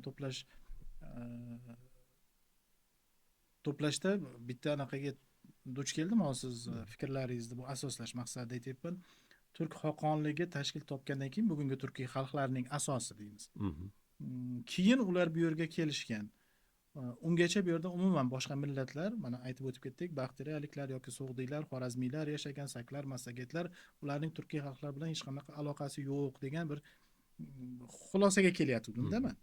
Lekin hozir siz bergan fikrlarga ko'ra, demak turk xoqonligi tashkil topishdan oldin ham o'sha turkiy xalqlarga mansub bo'lgan vakillar, ya'ni xalq o'zi shu yerda yashagan. Albatta, ular turk deb atalmagan bo'lsa ham, va ularga hali ular orasida turk nomi keyin yoyilmagan bo'lsa ham, bor edi turk tilida so'zlashuvchilar. Ayniqsa Turon deganda turklar tushunilganligini mana 6-7 asrga tegishli Samarqandda zarb qilingan Samarqand tamg'asi bilan tangalarda Turon xoqoni, Turon hukmdori Xoqon degan so'z uchrayapti. So'z yozuvida Turanin hu Xaqan deb yozilyapti. Bugungi tildagi tarjimasi Turon hukmdori Xoqon. Va boya aytib o'tganidek, Farg'ona va Chosh tangalaridagi turk xoqonligi tomonidan bostirilgan tangalardagi qiyofaga o'ta o'xshash. Biroz o'ziga xosligi bor. Endi uning ko'zi nisbatan qisiqroq. Tangalar uchrayapti. Ularni tomoshabinlarimizga, kuzatuvchilarimizga, tinglovchilarimizga rasmini albatta ko'rsatamiz. Juda yaxshi saqlangan tangalar chiqyapti. Ularda Xoqon unvoni va Turon so'zi uchrayapti. Aynan turklar bilan bog'liq. Endi Turonni ko'pchilik aytardi, aynan Sovet davrida shu narsa keng yoyilgan edi. O'zbek adabiyotida ham hattoki Firdavsiy Shohnomani yozgandan keyin avval Ironliklarni, Ironiy xalqlarni, sharqiy Ironiylarni bildirgan Turon so'zi Qoraxoniylar kelgandan keyin, turklar kelgandan keyin Turonga aylanib qoldi, turklarga aylanib qoldi. Ya'ni Turon degan so'z turk so'zi bilan sinonim, turklarning o'lkasi, turklarning vatani degan ma'noni berib qoldi. Bu 10-asrda yuz berdi. Firdavsiyning nimasiga, xizmati evaziga deyishardi Shohnomani yozib. Aslida biz aytayotgan tanga Firdavsiydan 500 yil oldin bostirilgan va unda Turon va Xoqon bor. Va qiyofa bor, ko'rinish bor, tashqi ko'rinish. Demak, bunday qarovchilarning fikrlari eskirdi. Bir yoqlama ekanligi aniqlanib, ayon bo'lib qoldi. Boshqa tomondan Turon degan so'zni Firdavsiy bilan bir vaqtda yashagan Beruniy nima dedi, bilasizmi? Turon turklar yurti degan so'zni bir chiroyli keltirib o'tadi. Mazduron degan joyni yozadi. Bu hozirgi Turkmaniston bilan Iron orasidagi Saraxs degan Marv bilan Ashxobod tomonga yotadigan Turkmanistonning janubida, kungayidagi bir chegaradagi shahar bor, viloyat Saraxs tuman. O'sha joyda Mazduron degan joy bo'lgan nomi. Beruniy buni nima deb ochiqlayapti, bilasizmi? Marzi Turon aslida. Marz bu forsiy tillarda chegara degani. Turonning chegarasi, ya'ni turklarning chegarasi deyapti Beruniy.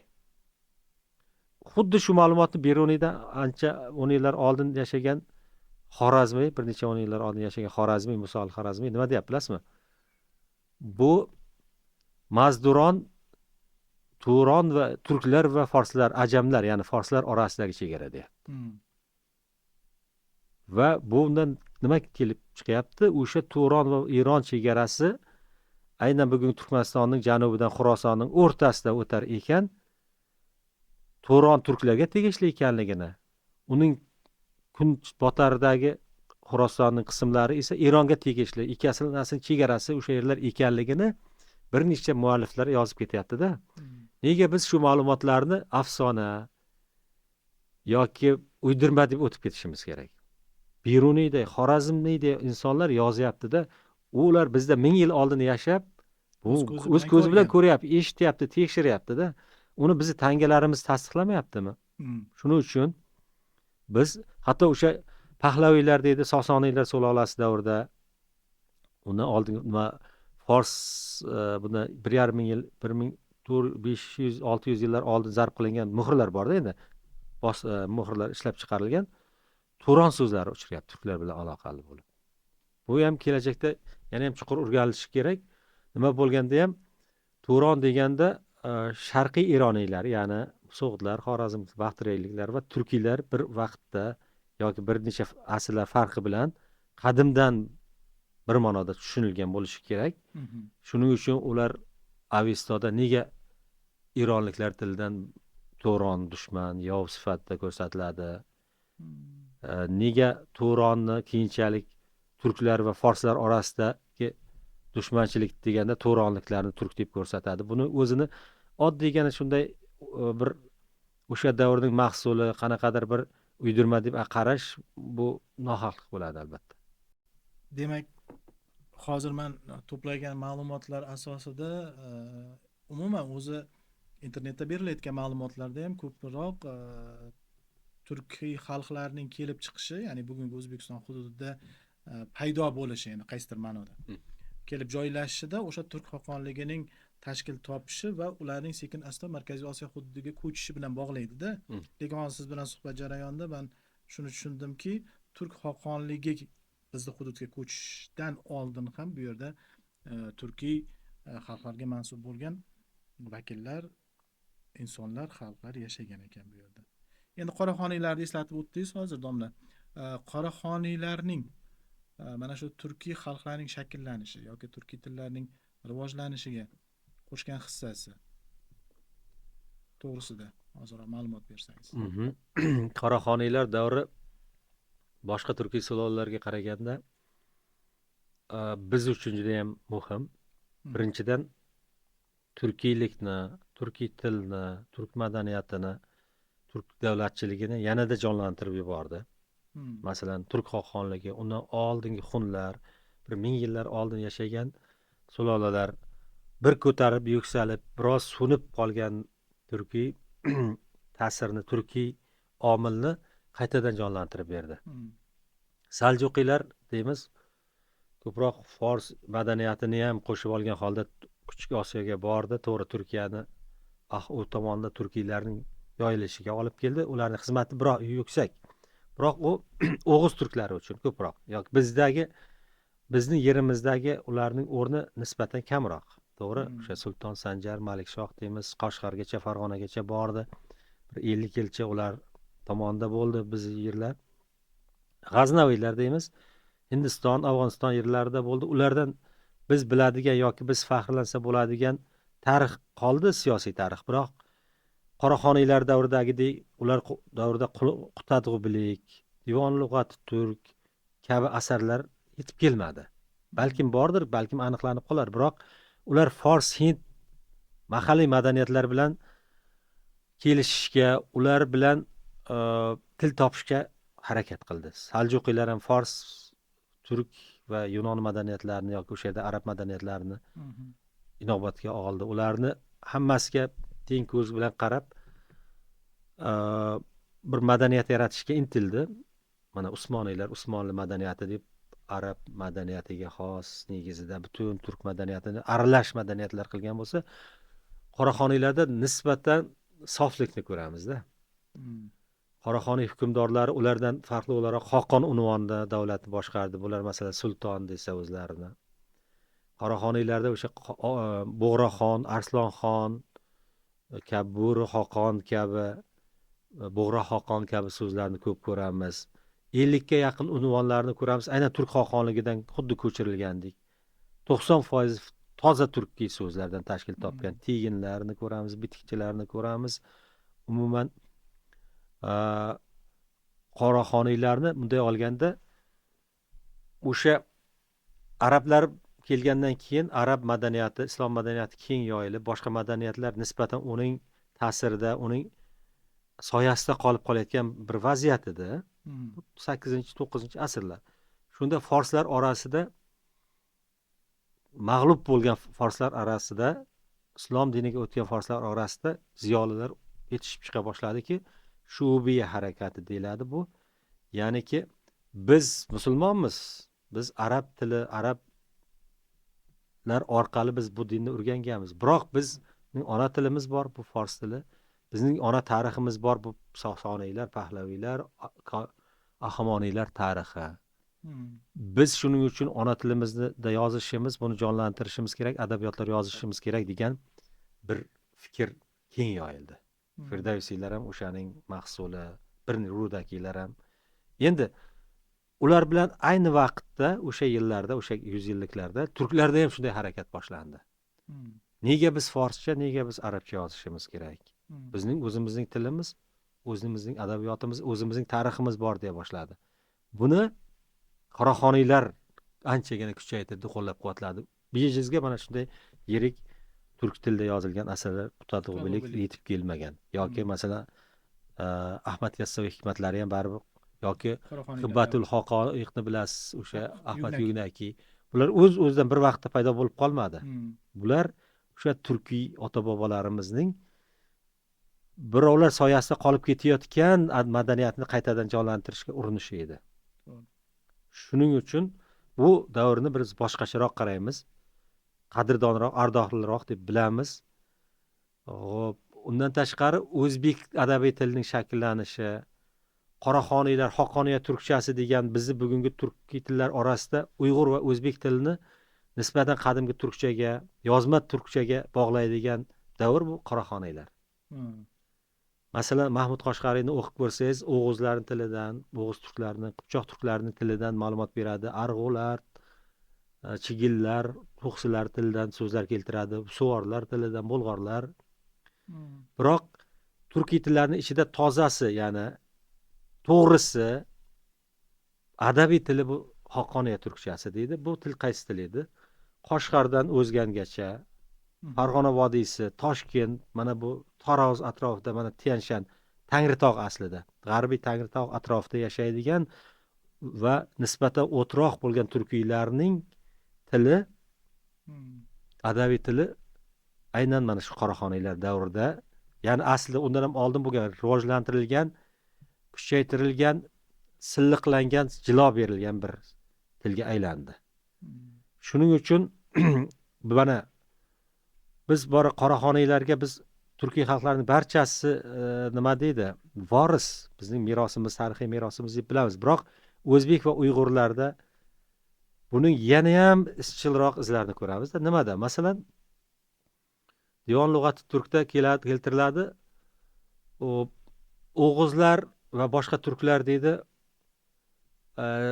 kichiklarga yo kattaga sen deydi. Sen deb murojaat qiladi. Turklar deydi, ya'ni Xoqoniya turklarini ko'zda tutyapti. Ular bolalar, kichiklarni ham, kattalarni ham siz deydi deb aytadi. Bugun bu vaziyat kimda kuzatiladi ko'proq? Farg'ona vodiysida hozirgacha bolalarni, butun o'zbek xalqi kattalarni, begonalarni siz deydi. Biroq darajasi Farg'ona vodiysidagicha emas-da. Endi shuni Xoqoniya turklari shunda kim bo'ladi? O'zak joyi qayer bo'ladi? Qoshg'ar va ya'ni Uyg'urlarda ham shunday holat bor, Farg'ona vodiysi.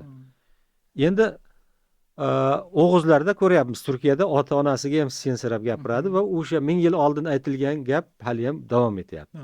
Yoki Qipchoq turklarini ham ko'pchiligida ko'ramiz. Tatarlar-u, naryoqdagi Qumuq, Qorachoy bolqorlari yaqin qo'shnilarimiz ichida ham haligacha sensirab gapirish anchagina yetakchi. Keng tarqalgan.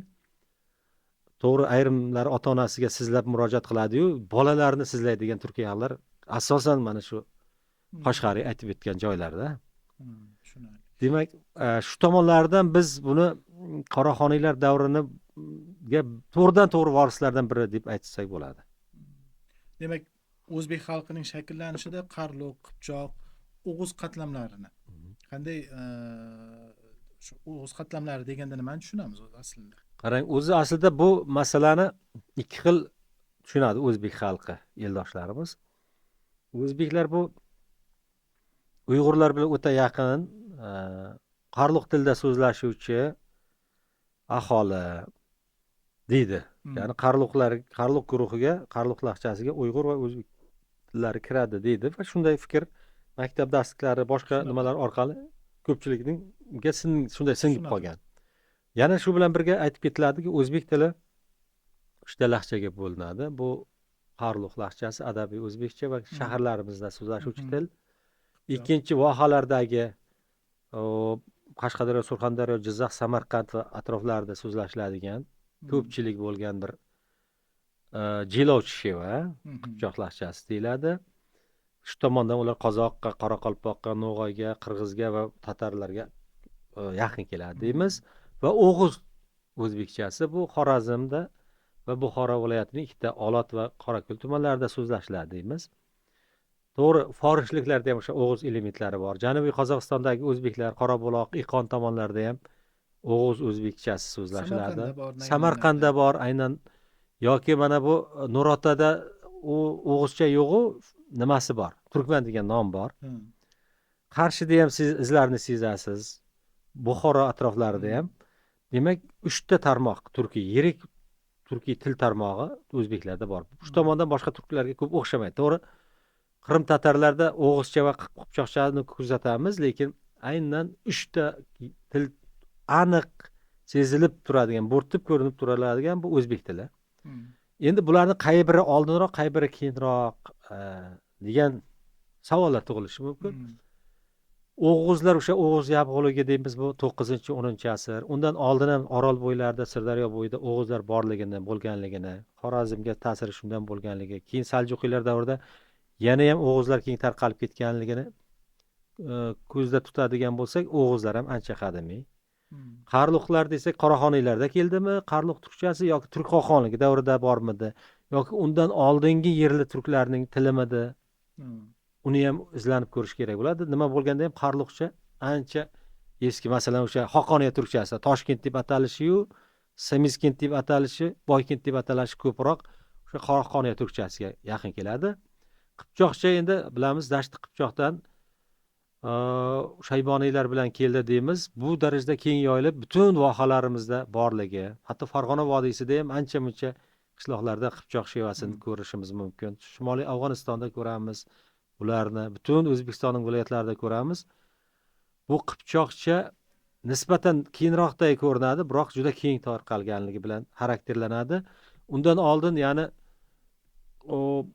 Chingiziylar yoki undan ancha vaqtlar o'tib Chig'atoy Temuriylar, unda Shayboniylar davrida Qipchoqcha yoyildimi deymiz, yoki undan oldin ham o'sha Qipchoqlarning 12-asrlarda Hindistonni boshqargan davri bor.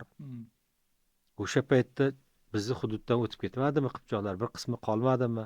O'sha paytda bizning xalq Qipchoq tilini tanimadimi? Buni ham o'rganib ko'rish kerak bo'ladi. Nega Qipchoqcha degan Xorazm viloyatidagi Yangi Bozor va Go'rland tumanlari, keyin Qoraqalpog'istonning o'zbek tumanlarida Qipchoq o'zbekchasida so'zlashiladi-yu, ularniki yili Qipchoqcha, yilovchi.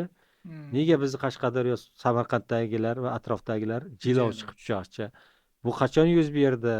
Bu kabi masalalarni o'rganishimiz kerak. Nima bo'lganda ham bizning o'sha 3 ta yirik turkiy qatlamga ega bo'lishimiz bu bizning boyligimiz.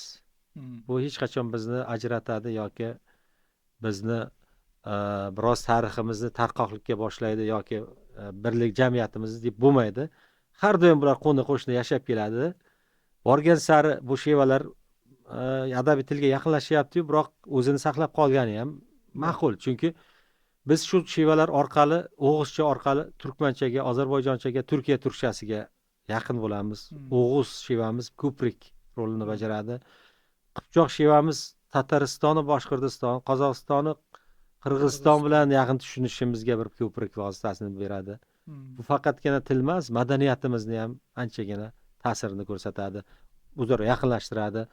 Yoki qarluqcha, endi bu adabiy tilimiz Uyg'urcha bilan yoki o'sha qadimiy til bilan bir ko'prik vazifasini bajaradi. Shuning uchun rivojlantirishimiz kerak bu tillarni.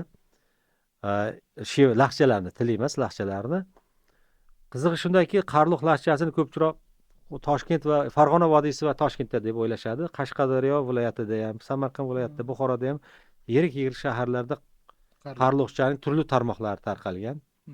Uning leksik birliklariga qarasangiz ham, ohangiga qarasangiz ham, so'zlardagi ko'plab yaqinliklarni qarasangiz ham juda yaqin keladida.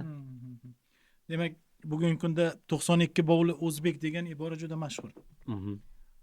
Haqiqatan ham o'zbek xalqi aniq 92 urug'dan shakllangan deb aytish mumkinmi? Yo'q, bunga ham ha deyish ham mumkin, o'ylabroq javob ham berish mumkinda. Chunki yo'q deydigan bo'lsak, 92 degan bovli o'zbek degan tushuncha bor. Qo'lyozmalarni ochib ko'rsak, 16-asrdan farg'onalik Sayfiddin Axsikandiy tomonidan yozilgan kitobda bor, keltirilyapti shajara. O'zbek 92 bovli o'zbek. Bovli degani nima degani? Bog', bog'lam, ittifoq degani. 92 ta turk urug'idan ittifoqidan tashkil topgan o'zbek degani. Turkiy xalqlarda qadimdan shunday siyosiy uyushuvlar har asrda, har 50 yilda balkim bo'lgandir, katta siyosiy uyushuvlarni ko'ramiz. Xun, bu ham turk tillar, yaqin tillarda so'zlash turkiylar ittifoqi edi, yoki undan oldin Tele degan bir turk xoqonligidan oldingi davr bor, 4-5-asrlar. Ularda ham aynan 50 ta urug'ni birlashganini ko'ramiz. Mahmud Qoshg'ariy yoki boshqalar aytib o'tgan 24 ta bog', ya'ni 24 ta urug'li o'g'izlarni ham birlashuvini ko'ramizda. Eng yirik uyushuv, birlashuv bu yozma manbalardan kuzata oladiganimiz bitta nom, bitta etnonim atrofida 92 ta turk urug'ining birlashuvi, bu juda katta fenomen aslida. Tasavvur qiling, har birining o'ziga xos o'zligi bor. Nayman, men Nayman deydi, tarixim Kuchlixondan kelyapman deydi. Mang'it, men Mang'itlarman, Chingiziylar bilan birga yurganman deydi. Qo'ng'irotlar, men deydi, butun To'ron Turkistonda tarqalgan elman, nechta sulolalar qurganman, men Chingizning onasi-yu Chingizning kelinlari bizdan chiqqan degan o'zliklarga ega qo'ng'irotlar bo'lsin, Mang'it bo'lsin, Nayman bo'lsin, 1000, 40, 100, bularning hatto bugungi kunda alohida turk xalqi sifatida bilinadigan nomlar, qozoq, qirg'iz, tatar, uyg'ur, turkman, qoraqalpoq, turk degan nomlarni 92 taning ichida ko'ryapmiz va bundan 500 yil oldin shunday bo'lyapti. Bu o'z-o'zidan bo'lmaydi. Buni bitta xon va uning yonida vazirlari, bitta kotib bo'ldi shunday deymiz deyish bilan bo'lmaydi-da. Uning har bir urug'ning o'zining beki, qo'shin boshlig'i, hurmatli obro'li insonlari, oqsoqollari bo'ladi. Biz uyushyapmizmi? Bir qurultoy bo'ladi. Unda uyushuvga kelishuv bo'ladi. 92 taga yetish va shu orqali o'zining so'zini aytish, yoyilish, davlat qurish, davlatni boshqarish, qo'shin yetkazib berish, bu tafakkurga, bu tushunchaga kelish va uning soni 10 ta, 20 ta emas, 92 ta tasavvur qiling. To'g'ri, qozoq, qirg'iz, qoraqalpoq, boshqa qardoshlarimizda ham shunaqa urug'lar bor soni, biroq ular yozma manbalarda aytilgan davri ularning 17-18 da birlashuvi. Yozma manba gapiradi-da, to'g'ri, qirg'izlar qadimiy, qozoq birlashuvi ham qadimiy, biroq ularning urug'lari shunday birlashuvi 16-asrga borib taqalishini ko'rsatadigan manbalar topishimiz kerak bo'ladi. O'zbeklarda bor. Turkmanlar har doim 24 urug'da yurdi. 1000 yillar orasida o'zgarmadi. Biroq 92 ta u o'lkan raqamda. Bugungi kunda masalan o'sha urug'larning har biri milliondan oshganlari bor. Tasavvur qiling, ba'zilari endi 10 ming, 5 ming bo'lgandir, ba'zilar nomi unutilib ketgandir. Biroq Qo'ng'irot deymizmi, Mang'it deymizmi, Saroy deymizmi, o'zbeklarning har bir millionlagan nomi bor. Shimoliy Afg'onistonda, Janubiy O'zbekistonda ko'ramiz. Butun Mang'it degan, Bahrin degan nomni, ya'ni o'zbeklarning o'zbekligini nimada ko'ramiz? Madaniyat birligida, til birligida, kiyim-kechagida, ong sezimida bilamiz, o'zligida. Biroq o'sha o'zliklardan bittasida urug'larni ham ko'ryapmiz. Etnotoponimlarda ko'ramiz. Bugun unutilgan bo'lsa ham joy nomi, yer oti bo'lib qolganlarda ko'ramiz. Farg'ona vodiysiga boring, aholi bilmaydi. Kinagas degan qishloqda yashaydi. Biroq Kinagas degan qishloqni siz Xivaning yonida ko'rasiz. Shahrisabzda Kinagas qishlog'ini ko'rasiz. Ming degan qishloq nomlarini Surxondaryo, Qashqadaryo, Samarqand, Farg'ona vodiysini, Qo'qon atroflarini Marg'ilon ko'rasiz. Buni xuddi Buxoroda ko'rasiz, Xorazmda ko'rasiz. Bu nimada? Bizni bu Ming, Qo'ng'irot, Jaloyir, Mang'it, Bahrin, Saroy bu nomlarni butun O'zbekiston viloyatlarida ko'rasiz. Qo'shni viloyatlar yurtlarda ham ko'rasiz bir qismini. Bu nima? Bizning birligimizni, bizni markerlarimiz, bizni millat qilgan, bizni birlashtirgan, uyushtirgan, nom bergan, nomimizni ulug'lagan mana shu 92 bog'li o'zbek degan tushunchani yaxshi ma'noda o'rganish kerak albatta. To'g'ri, 92 bog'li o'zbekdan tashqari ham bu yerda qadimgi turkiylar, o'sha Kushan davri bo'ladimi, turk xoqonligi davri, qoraxoniylar davrining insonlari bor, qishloqlari bor. Ular unutgan bo'lishi mumkin nomlarini, ular urug' bo'linishini esdan chiqargan bo'lishi mumkin. Shundaylari ham ancha bor. Yoki Chingiziylar davrida Barlos, Sulduz, Arlot kabi urug' nomlar, Jaloyir degan urug' nomlari 92 bog'lidan ancha oldin bo'lishi mumkin. Bor, bugun joy nomi sifatida saqlanib qolgan. Ayniqsa Barlos nomi turkiy dunyoda asosan o'zbeklarda, qisman mo'g'ullarda saqlanganini ko'ramiz. Bu nimadan darak beradi? Bizning o'sha turkiylarni davlat boshqaruvida, jamiyatida baribir birorta urug'ga mansub deb bilish, shu urug'lar o'zining oriyati uchun qo'shin yetkazib xonga, xoqonga bo'ysunishi, vatanni himoya qilishi, tashqi joylarga yurish qilishlari shular asosida, shu tizim asosida olib borilganda. Shuning uchun bu davrni yo'q, ayrim joylarimizda saqlangan, ayrim joylarimizda saqlanmagan, shuning uchun bizga bo'linishga olib keladi, buni o'rganmasligimiz kerak deyishimiz bir kitobni ko'rmasdan o'tish, o'sha bir kitobni yirtib tashlashga o'xshash holat bo'ladi. Men aytamanda, har bir urug', har bir etnonim bitta kitob. Boshlang alifbo tartibida Adan to Zgacha boring, har bir o'zbek urug'i, bu yonimizda boshqa turkiyalar urug'larini ham qarang, har biri qandaydir bir davlat, bir sulola qurganini tush kelasiz. Arlot deysizmi, ularni Hindistondagi yoki boshqa joylardagi boshqa Barlos deysizmi, Bdan boshlab, Bahrin deysizmi, ketaveradida, Burqut deysizmi, har birining nimasi bor o'zimiz. Ba'zi urug'larimiz 3-4 talab sulola qurgan, ayrimlari bitta, ikkita. Ya'ni bu nimadan darak beradi? Turkiylarning o'sha davlatchilikni juda ham qadrlagan, ardoqlaganini, ya'ni boshqaruvga intilishi, har doim bu o'zligini ko'rsatish, ya'ni boshqaruvga intilish, boyish yoki obro'y topish degani emas, bu o'zligini saqlab qolish degani. Yot kuchlardan o'zini himoya qilish uchun o'zligiga urg'u berish deganida, bu o'zliklar bizda ko'proq, demak, urug'lar va urug'larning bir-biriga qarindosh ekanligi, bir-biriga bog'lanishi, shunday urug'lar orqali bitta millat tarkibida birlashganini ko'rsatadigan belgilardan biri. Tushunarli. Siz o'zbek xalqini tarkibini aniq bitta qabila bilan tushuntirib bo'lmasligini aytdingiz. Bunda o'zbek so'zi yoki umuman o'zbek atamasi ilk bor qanday tarixiy manbalarda ko'zga tashlanadi? Endi qarang, bu masala ham tortishilib kelgan. Ya'ni ba'zilar bir yoqlama yondashib, o'zbek so'zi agar biz ularni o'sha O'zbekxon bilan bog'lasak, qandaydir darajada Chingiziylarga tegishli bo'lib qoladi. O'zbek so'zi Dashti Qipchoqdan sekin asta kirib keldi deydigan bo'lsak, kelgindi bo'lib qolamiz deb bugungi kun nuqtai nazardan yondashuvlar borda. Biroq biz mayli shunday deb manbalarni o'zgartiraylik, soxtalashtiraylik, bir narsalar uydiraylik. Uning umri qanchada? Yozma manbalar bugun aytib turibdi. Hozir insonlarning qo'li yetadi osongina. Shunday ijtimoiy tarmoqqa kirib PDF'ni topib oladi, birorta yozma manbani ruschami, inglizchami, qaysi forschami shartta o'qib ko'radi. Biz tushuntirayotgan o'zbekka bergan ochiqlama bilan ularniki osmon bilan yercha farq qiladi. Manbadan olgan bo'ladi. Men shunday o'ylayman qabilida yozgan bo'lamiz. Qay biriga ishonadi xalqimiz, eldoshlarimiz.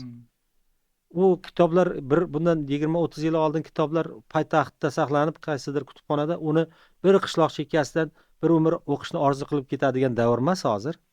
Shuning uchun manbalarni, yozma manbalar gapirsin, biz uni faqat xalqqa, elga tushuntirib, ochiqlab yetkazib beraylik.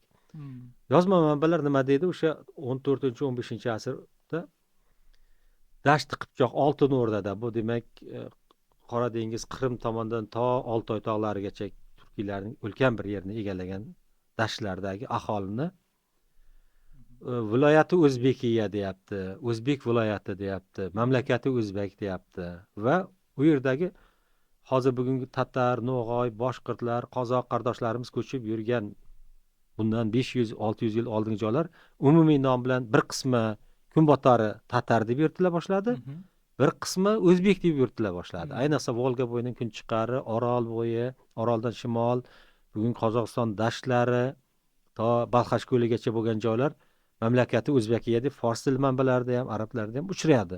Turkiy manbalar ham shuni ko'rsatyapti. Buni ham Temuriylar davrini ko'ring, o'sha yoki Boburni ko'ring, yo Shajarai Turkni ko'ring, barchasi o'sha tomonga. Bu nomning chiqish nuqtasi, geografiyasi Dashti Qipchoq ekanligini. Dashti Qipchoq bizga begona emas. Nega biz Dashti Qipchoq, Amudaryo, Sirdaryo oralig'i bilan bir vaqtlar keng bo'lgan hududimizni keyinchalik sovetlar boshqalar tomonidan belgilab bergan joy bilan chegaralab qo'yib, mana shu O'zbekiston, mana bir tomoni Amudaryo, bir tomoni Sirdaryo, shundan tashqariga chiqmaylik, ismimizni ham, nomimizni ham shu yerdan topaylik, tariximizni ham shu yerdan topaylik, milliy qahramonimizni ham shu yerdan topaylik, so'zlarimizni ham shu yerdan topaylik, boshqa joyga aralashmaylik deb yondashish bu qay darajada to'g'ri-da? Biz faqat o'zbek emas, butun turkiylar birlashishi kerak, birdan bo'lishi kerak deydigan bugungi kunda katta tashqi kuchlarga tarixiy birligimiz evaziga, tilimiz, madaniyatimiz birligi evaziga birlashishga intilayotgan paytimizda kimdir chiqib olib shu yer bilan chegaralanaylik deb yondashishini hech oqlab bo'lmaydi-da. Demak, Dashti Qipchoqdan kelsa nima bo'libdi?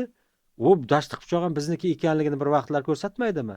Turk degan so'zning ichida O'zbek degan so'z turkcha so'z deb ochiqlanma beriladi.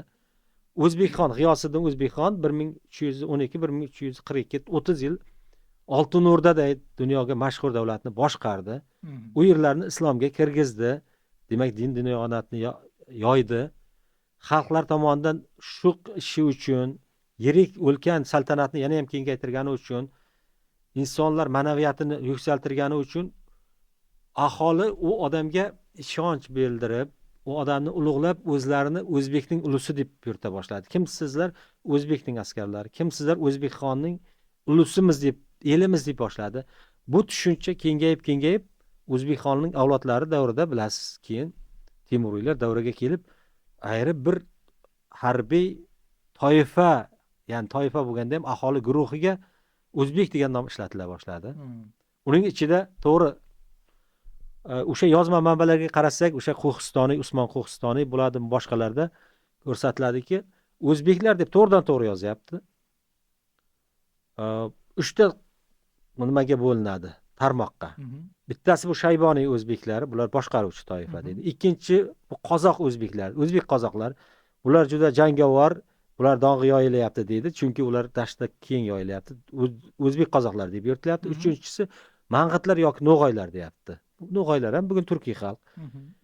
Buni o'sha yerdagi o'zbeklar biroz shevasi boshqacharoq, lekin aynan mana bu yerdagi o'sha Qoraxoniy yoki Chig'atoy turklari deb ataladigan Amudaryo, Sirdaryo oralig'ida ko'proq tarqalgan Temuriylar davrida o'sha o'troq madaniyatni dunyoga yoygan turkiy aholi ustiga uning qardoshi, uning hech qanday u bilan deyarli farqi uncha bo'lmagan o'sha urug'lari nomi o'xshash, so'zlari o'xshash insonlar kirib kelyapti va endi turk degan so'zning o'rnini sekin-sekin dovrug'i bor oshgan o'zbek nomi egallayapti. Qarayapti, aholi qozoq nomi ostida birlashyapti turklarning bir bo'lagi, ko'chmanchi turklar.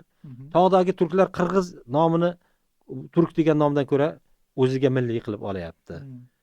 Yonida turkmanlar o'zi anchadan beri o'g'izlarni nima qilib, turkman nomi turk degan so'zdan ko'proq. Hammasi bir oraga kelganda turk degan nom bilan bilinyapti, biroq o'ziga xos o'zliklarga ega bo'la boshlayapti. Shunda bu yerning aholisi nima bo'ladi? Turk degan nom bilan o'zbek degan nom sinonim keldi 500 yilcha bir-biriga. Biroq sovetlar buni ma'qul ko'rmadi. Ya'ni turk va o'zbek o'sha paytda sinonim bo'lgan edi va o'troq turklarga nisbatan ishlatilib qolgan edi. Bu o'zbek degan nomni O'zbekxonga berayotganda ota-onasi bo'ladimi, yonidagilarimi, nomining ulug' nom bo'lganligi uchun chiroyli eshitilgan, yuklamasi ko'p bir atama bo'lganligi uchun O'zbekxonga shunday atashdi. Ko'pchilik aytadi, G'iyosiddin Muhammad g'ayridinlikdan musulmonchilikni tanlagani uchun bunga O'zbek degan nom berishdi. Uning qo'lida eski dinda qolganlar Qalmoq degan nom bilan qoldi. O'zbak Qalmoq degan nom bilan atala boshlashdi, ikkiga bo'linib. Aslida bular bir edi degan gaplarni aytgan. Endi bu qay darajada, biroq nima bo'lganda ham o'zbek so'zining biz kelib chiqishini va bizda nom millat nomiga aylanishini hozir ozgina so'zlashib o'tdik. Bu so'zning etimologik ma'nosi nima? Yuklamasi nima edi, bilasizmi? Qadimgi turk bitikdoshlarida subyekt degan so'z uchraydi. Biz hozir Farhod Maqsudov ikkimiz bu masalani ko'tarib chiqdik. U paytdayoq bu millat, xalq, elat nomi emas edi deyapmiz. Biroq shu atama harbiy qo'shin boshlig'i ma'nosida bor edi. Bu sug'diy hujjatlar nimada, Baxtiriy hujjatlarida ham bor. Bu nom Yunon manbalarida ham, yunoncha yozuvda yozilgan qadimgi turk tangalari, muhrlarida ham bor. Subyekt deb, qo'shin, su degani qadimgi turkchada qo'shin, bek boshliq, qo'shin boshlig'i, qo'mondon. O'sha harbiylarni boshqarib yuruvchilarning bosh unvoni. Shu o'zbek deb nom berildi, insonga, kishilarga nom berila boshladi.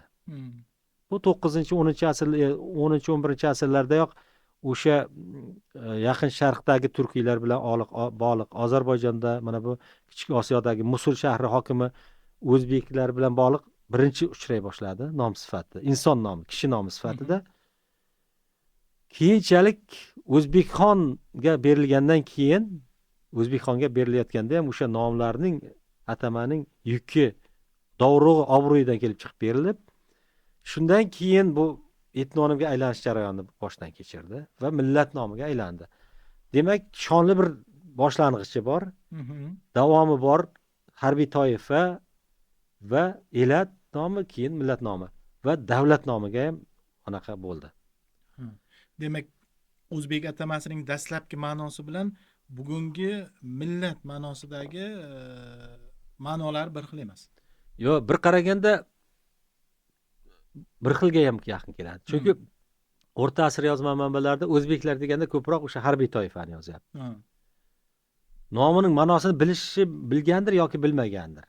Bir fors, bir arab yozayotganda o'zbek deganlari, bular harbiylar haqida yozayotgan bo'lsa, bilmagandir. Agar turkiy bo'lganda-chi, o'zbek degani uning albatta harbiy ekanligi, harbiy guruh ekanligini ko'proq tushunib yetgan bo'lardi. Ya'ni demoqchi bo'lganim, negizida endi bir uchqun bo'lib turkiylarning bir bo'lagi uchun kelajakda bir nom bo'lishi uchun tayyorlana boshlagan bu atama boshida unvon bo'ldi. So'z. Ikkita so'zdan tashkil topgan unvon edi. Su, qo'shin, bek, boshliq. U yillar, asrlar o'tgandan keyin inson nomi sifatida, ya'ni bu inson bo'lganda ham boshqaruvchilar nomi sifatida uchray boshladi. Keyin Xoqon, Oltin O'rda Xoqoni O'zbekxonning nomiga aylandi. Uning qo'l ostidagi jamoaga, o'sha Oltin O'rda jamiyatining bir bo'lagining nomiga aylandi. Demak, bu endi xalq nomi ma'nosini ola boshladi, mazmunini. Shayboniylar davrida endi bular 92 ta o'zbekmiz, 92 ta urug'dan tashkil topgan o'zbekmiz degan bir g'oyaga aylandi. Va uning ichidagi har bir ma'g'it, o'zbekning ma'g'iti, o'zbekning qo'ng'iroti, o'zbekning turkmani, o'zbekning saroyi degan nomlar keyinga yoyila boshladi va tasavvur qiling, so'nggi o'rta asrlarda bu boshqa qardoshlarimiz qanday nomga ega bo'lgan bo'lsa, bizniki ham bir mana shu nom sifatida Amudaryo, Sirdaryo oralig'idagi, bugungi kunda Markaziy Osiyodagi eng ko'pchilikni tashkil qiladigan turkiy aholining nomiga aylanishi o'z-o'zidan bo'lmadi, bu ancha yillar vaqt oldi. Endi Amir Temur davrida o'zbek nomi bugungi ma'noda ishlatilmagan bo'lsa, ya'ni u paytda o'zbek xalqi, o'zbek millati degan tushuncha emas, endi so'z mavjud emas edi, jumla mavjud emas edi. Agar bugungi ma'noda ishlatilmagan bo'lsa, uning bugungi o'zbeklar tarixidagi o'rnini qanday tushunish mumkin? Bu juda bosh og'riqday bo'lib ko'rinadi-da, masalaga o'xshab. Biroq mohiyatini tushunib, ichini tushunib yetsangiz, aslida turk degan so'zning o'zi ham aslida kelib chiqishi harbiylik degan, harbiy mard kishi degan ma'noda, yosh, jasur deganda, o'zbek ham o'sha harbiy va bularning ikkita atamaning Temuriylar davrida qandaydir bir-biriga qarama-qarshi kelib qolgandek tushunyapmiz-da. Biroq Amir Temur bizki mulki Turon, Amiri Turkistonmiz, bizki millatlarning bosh bo'g'ini, turkning bosh bo'g'inimiz deganda, qadimiysi turkning bosh bo'g'inimiz deganda yoki Turonning sultoni Temurbek deb Ulug'tog' yozuviga yozgan paytlarda, ya'ni 1400-yillar atrofida hali bu yerning aholisining ishida turkiy o'zlik. Kimsiz desa biz musulmonmiz. Yana kimsiz musulmonlar ichida biz turkmiz deyish yetakchi edi. Temur ham nevaralari, o'g'illari, yonidagi qo'shinlari, vazirlari biz turkmiz derdi. Uni o'zining manba kitoblariga ham murojaat qilsangiz, so'zlansangiz tushunib yetasiz. Biroq u paytda hali Temur davrida endigina ko'rtak shaklini ola boshlagan. Temurdan aslida O'zbekiston ancha oldin yashab o'tgan-ku. Hali u o'sha kelajakda millat nomini olishga bir tayyorgarlik bir bosqichidagi hali bir nihol paytida Oltin O'rdada edi u. Shuning uchun Temurnomada ham o'zbeklar bilan jang qildik deyapti. Unda hali u millat bilan bir jang qilmayapti. U yerdagi turkiylarning harbiy ko'chmanchi toifasi bilan jang qilyapti Temur. Yoki Bobur oradan 100 yil o'tib Bobur kitobini yozyapti. O'zbekdan elchi keldi deyapti. Qayerdan kelyapti? Shirdaryo bo'yidan. Hali endi bu urug'larni birlashtirgan hali bir alohida bir turkman, alohida bir Uyg'ur degan bir turk millatiday nima ko'rinish olmagan, ya'ni elatiday. Bu yerda uchun millat deya olmaymiz. Elat deb aytsak, turkman elati, Uyg'ur elati bor, qirg'iz elati bor. Bu yerdagi turk el ko'proq hammasi uchun bir vaqtning o'zida turk deyilyapti. Chig'atoy turki deyilyapti. Ya'ni aniqroq aytmoqchi bo'lsak, Chig'atoy ulusi davrida, Temuriylar davrida Amudaryo, Sirdaryo, bugungi O'zbekiston aholisi atroflari Chig'atoy turklari deyilyapti ko'proq yoki turk deb yuritilyapti.